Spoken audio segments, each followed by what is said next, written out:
Magandang umaga mga kaibigan. Narito muli tayo sa ating channel para matuto ng iba't ibang mga bagay. Ang paksa na aking ibabahagi sa inyo ngayon mga kaibigan ay tungkol sa tamang paraan ng bautismo o yung pagbabautismo. Sa ibang salita nila, ito'y binyag. Subalit sa tamang term sa Biblia, ang tawag dito ay bautismo. Tamang paraan ng pagbabautismo sa isang tao. Ang bautismo kaibigan ay isang napakahalagang gawa na dapat gawin ng isang tao sa ikaliligtas ng kanyang kaluluwa. Sapagkat ang bautismo kaibigan ay paraan para tayo tumanggap sa ating Panginoong Hesukristo. Ang tamang bautismo ay sumisimbolo sa pakikiisa natin sa ating Panginoon sa kanyang kamatayan at sa kanyang muling pagkabuhay. Ang bautismo ay ang espiritual na kamatayan ng ating datihang pagkataong makasalanan. Ang ibig sabihin nito kaibigan, kinakailangan nating mamatay sa ating dating pagkatao na makasalanan, sapagkat ang lahat ay nagkasala, lahat ay may kasalanan. Ito ay kailangang magawa ng lahat ng mga tao. Kaya nga sabi ng ating Panginoon sa Juan Kapitulo 3, versikulo 3, sabi niya maliban ang isang tao ay isilang muli, hindi niya makikita ang kaharian ng Diyos. At sinabi rin ng ating Panginoon sa chapter 3, verse 5, aklat ng Juan, na maliban ang isang tao ipanganak sa tubig at espiritu, ay hindi siya makakapasok sa kaharian ng Diyos. Na nangangahulugan lamang ito mga kaibigan na napaka-importante ang pagganap ng bautismo para sa isang tao kung gusto mong maligtas ang iyong buhay. Kaya napakahalaga mga kaibigan na dapat malaman natin ang tamang paraan ng bautismo, sapagkat hindi lahat ng bautismo tama, hindi lahat ng bautismo tinatanggap ng Panginoon. Ngayon na alam mo na kung gaano kahalaga ang bautismo kaibigan para sa kaligtasan ng kaluluwa, dapat mo naman malaman ngayon kung paano ba tamang paraan ng pagbabautismo, kung paano ba nagbautismo ang mga apostol noong araw. Itinuro ng ating Panginoong Hesukristo sa aklat ng Mateo 28:18 hanggang 19 na sinabi niya, bautismuhan niyo sila sa pangalan ng Ama, ng Anak, ng Espiritu Santo. Tunay na sinabi yan ng ating Panginoong Hesukristo. Subalit kung babasahin natin ang Biblia mga magulang ko't mga kapatid, ni isang apostol walang nagbautismo sa pangalan ng Ama at sa pangalan ng Anak at sa pangalan ng Espiritu Santo na inulit nila yung sinabi ng ating Panginoon. Kundi, ang lahat ng mga apostoles nagbautismo sa pangalan ng ating Panginoong Hesukristo. Maraming tayong talata na pagbabasehan yan. Una ay sa Aklat ng Gawa 2:38.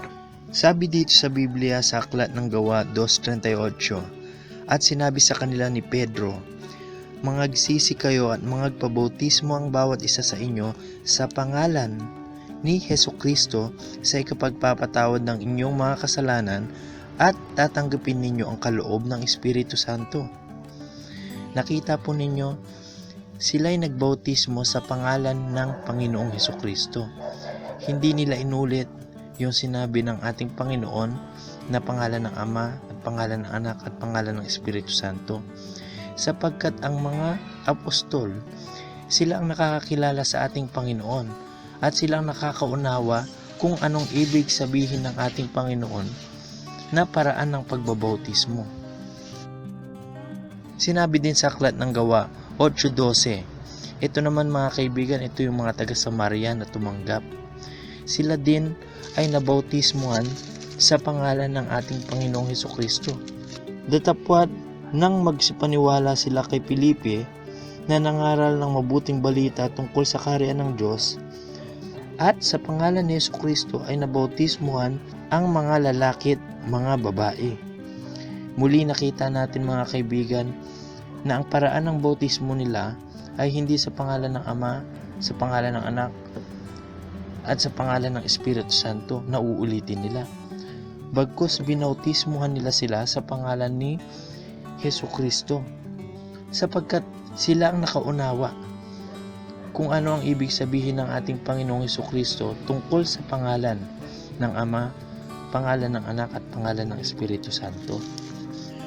Mga kaibigan, maging si Cornelio man na isang hintil noong araw ay nagpabautismo rin sa pangalan ng ating Panginoong Hesukristo. Siya ang unang hintil kasama ng kanyang sambahayan na tinanggap sa iglesia ng ating Panginoon. Siya ay nabautismuhan sa pangalan ng ating Panginoong Hesukristo. Ganito ang sabi sa Biblia, Gawa 10:48, at inutusan sila na magsipagbautismo sa pangalan ni Hesukristo, na magkagayoy kanilang ipinamanhik sa kanya na matirang mga ilang araw. So nakita ninyo mga kaibigan, maging si Cornelio man binautismuhan sa pangalan ng ating Panginoong Hesus.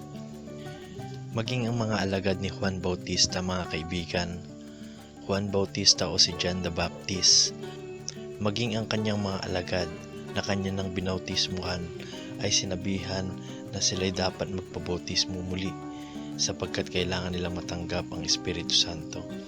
Maging sila mga kaibigan ay nabautismuhan muli sa pangalan ng ating Panginoong Hesukristo.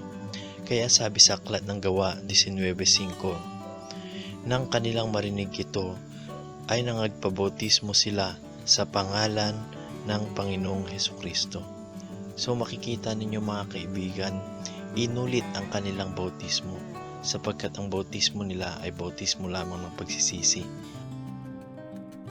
Maraming mga bautismo na ginagawa ang mga tao na hindi akma sa kung ano yung nakasulat sa Biblia.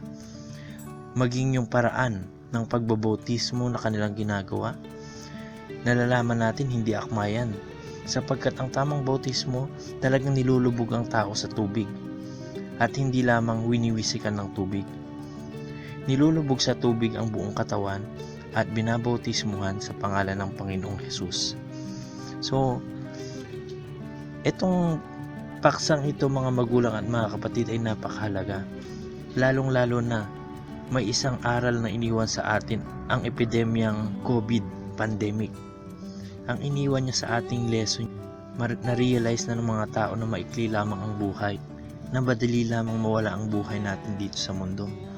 So bago mawala ang buhay natin dito sa mundo, dapat mabautismuhan tayo sa tamang paraan.